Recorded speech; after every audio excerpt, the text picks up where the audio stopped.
The people here have come from the barren famine lands of the north, places like Wallo and Tigray. This is one of several such camps set up by the government. This was a vast empty part of Ethiopia until 6 months ago.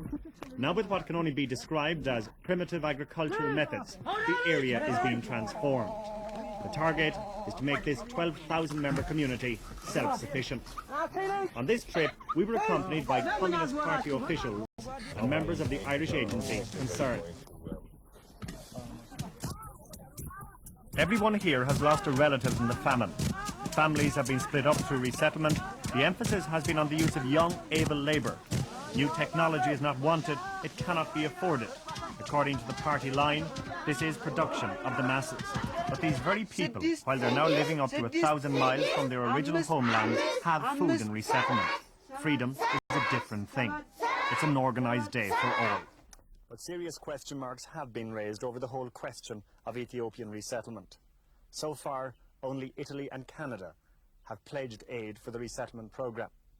The most serious allegation is that up to 100,000 Ethiopians died in what has been described as forced resettlement for political reasons. The settlement took place after a very severe drought, which has taken the lives of many, particularly the young and the old. So all this has to be put into perspective when one talks about the death toll. But in spite of that, I would say the figure, like 50 to 100,000, is a very high figure and an exaggerated figure. Guns are carried by guards watching over the people. When we continued to film this scene, we were forced to stop by a government official. So, how much force is involved in resettlement? Depends on what one means by force, I presume, but there isn't really, considering the number of people moved in the entire settlement program, which is over 500,000, there's very little force used, especially at like the ones that you have seen today at the settlement sites.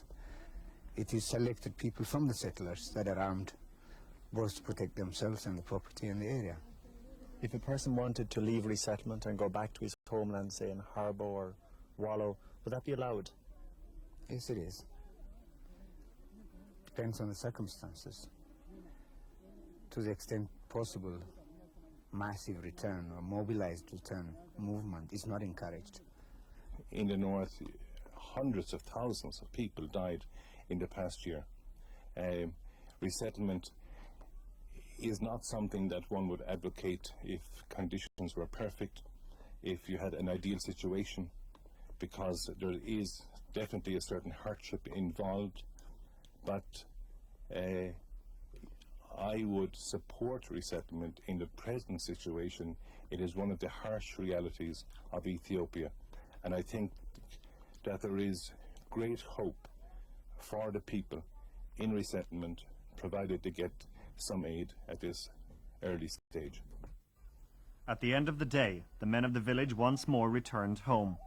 There is no doubt that forced resettlement is a harsh solution, but already from the north of Ethiopia, new drought and famine reports are being received.